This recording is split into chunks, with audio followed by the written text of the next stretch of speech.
Good morning সবাইকে, অনেক ভালোবাসা শুভকামনা জানিয়ে আজকে আরেকটা ব্লগ নিয়ে চলে আসলাম।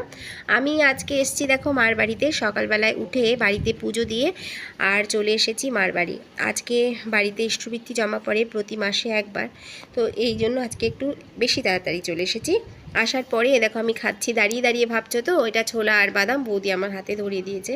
আর ওই দেখো সবাই বসে আছে, আর ঠাকুরকেও দেখিয়ে দিলাম। আর ওই যে একটা বৌদি, ও গিয়ে আমার মাকে দেখছে, রান্নাঘরে গেছে।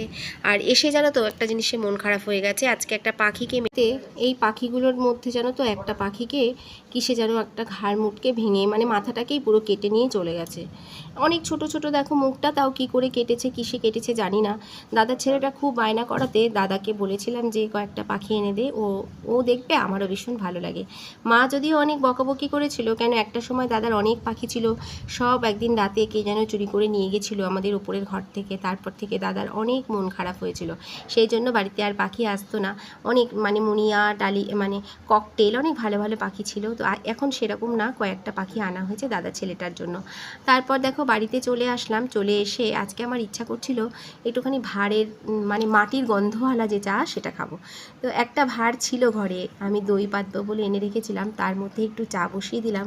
আমার হাজবেন্ড ঘরে ঢুকেই হো হো করে হেসেছিল আর বলেছিল তোমার মাথাটাই পাগল হয়ে যাচ্ছে ইউটিউব করে, ভাঁড়ে চা খায়, ভাঁড়ে কখনো চা বানায় না।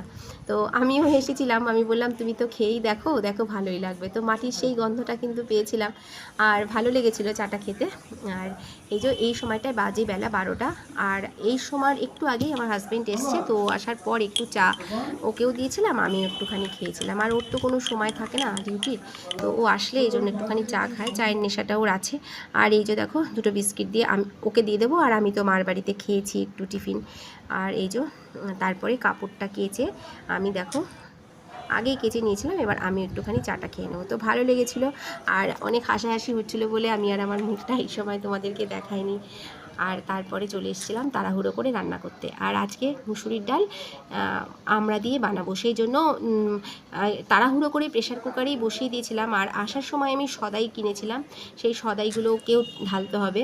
আর আজকে রান্না করব টক ডাল, চুনো মাছের চচ্চড়ি আর কলমি শাক আর এঁচোড়ের তরকারি। তো এঁচোড়ের তরকারিটা কিন্তু আমার হয়ে গেছে, ভাতটাও হয়ে গেছে, ডাল বসিয়ে দিয়েছি, এবার এটা করব আর চুনো মাছটা করলেই হয়ে যায়। শাকটা কলমি শাক সবাই ভালোবাসে আমাদের ঘরে।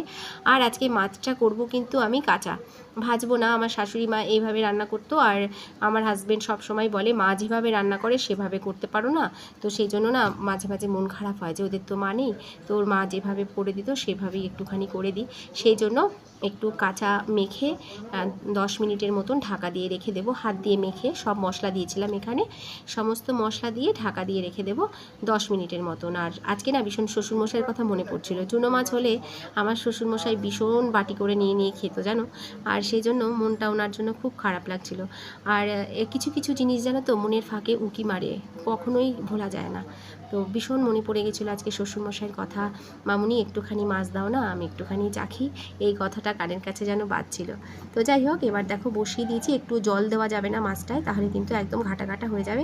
এই মাছটা আমার শাশুড়ি মায়ের যখন ক্যান্সার হয়েছিল না, তখন হাঁটতে পারছিল না, কিছু করতে পারছিল না, সেই সময় হাতে ধরে আমাকে এই চুনো মাছটা আমাকে শিখিয়ে দিয়েছিল মা।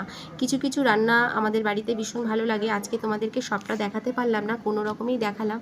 তো এটা আমাকে মা দেখিয়ে দিয়েছিল। এর মধ্যে আরও অন্য সবজি দিত, ডাঁটা, তারপর শিম, আরও অনেক কিছু দিত, পেঁয়াজ কলি। আজকে আমি কোনো কিছু ছিল না বলে যেটুখানি ছিল সেটা দিয়েই করেছি। আর এই যে দেখো তারপর দিয়েছিলাম, ওরা কিন্তু ধরতেই পেরেছিল যে মা যা যা দিত সব কিছু কিন্তু তুমি দাওনি মামুন। তো যাই হোক হয়েছিল। আর তারপর চাটনি করবো ভেবে টমেটো ধুচ্ছিলাম, যে ওদের খেতে খেতে আমার চাটনিটা ঝট করে হয়ে যাবে। কেন আমার ছেলে অনেক দেরি করে খায়, আর হাজব্যান্ড এই সময় চান করতে গেছিলো দেবো বলে, আর ছেলেকে খেতে দিয়েছে এই সময়। তো আর ওরা খেতে চায়নি বলে টমেটোটা রেখে দিলাম, আর করলাম না, শুকিয়ে মানে রোদে দিয়ে আবার তুলে দেবো যেরকম আমি দেই আর কি। তো ধুয়ে নিলাম আগে একটুখানি। আর তারপর কিন্তু আমি এবার স্নান করে নেবো। স্নান করে টবগুলোর মধ্যে কি অবস্থা, আর অন্ধকার করে এসছে চারিদিকটা, কি মেঘ ডাকছে, মনে হচ্ছে যেন এখনই বৃষ্টি আসবে। আর এই সময়টা আমার স্নান করে পুজো দেওয়া হয়ে গেছিলো, আর এগুলো সব সরিয়ে দিচ্ছিলাম আমি। অন্ধকার করে এসছে বলে জামা প্যান্টগুলো তুলে দিয়ে আগে ভাঁজ করে নেব, কেন আবার বৃষ্টি নামলে খেতে বসে আবারও উঠতে হবে। আর মার বাড়িতে চলে যাওয়ার সময় হয়ে যাবে, সন্ধ্যার পর তো মার বাড়িতে চলে যেতে হয়। আর ভাঁজ করে না দিলে না, জামা প্যান্ট এদিক ওদিক ছড়িয়ে থাকলে কেমন যেন একটা লক্ষ্মী ছাড়া মনে হয় ঘরটা। সেই জন্য যেটুখানি কাচি আগে ভাঁজ করে তুলে রেখে, আগে একটুখানি ক্লিন থাকে, আমার মনটা যেন ভালো লাগে। তো এই যে ভাঁজ করে আগে রেখে দিলাম, যাতে বাড়ি থেকে এসে আর আমার মানে ল্যাক অফ এনার্জি না হয়। আর এই যে আগের দিনের যেগুলো পড়েছিলাম শর্ট বানিয়ে, সেটাও আগে তুলে দেবো। এই সদাইগুলো নিয়ে এসেছিলাম, তো সেটাকেই তুলতে ভুলে গেছিলাম। তো খাওয়ার আগে এটাকে আগে একটা ওই ডিব্বার মধ্যে তুলে রেখে দেবো, মানে বড় একটা ড্রাম আছে স্টিলের, তার মধ্যে তুলে রেখে দেবো, পরে কৌটোতে ভাগ করে রাখবো। নাহলে আবার বাদরে সমস্ত ইঁদুরে আর কি, বাদর তো নেই, ইঁদুরে টানার চেষ্টা করবে। তারপর আমি খেয়ে নেবো। আর শুধু টক ডাল আর এঁচড়ের তরকারি দিয়ে খেয়েছিলাম, আর কিছুই আমি খাইনি, ইচ্ছা করছিল না, গরমে অনেক কাহিল লাগছিল, ভীষণ গরম। দাদার মেয়েটা আসছিল, সেটা আমি একটু তুলে নিয়েছি। আর ছোটটা কিন্তু এই সময় বাড়িতে নেই, তো বাড়িতে আসার পর কিছুতেই আমাকে আসতে দেবে না। তো দেখতে থাকো ও কি বলেছে। টাটা, দেখা হবে তোমাদের সাথে নেক্সট ব্লগে। পড়াশুনো করে এসছে, আবার বাড়ি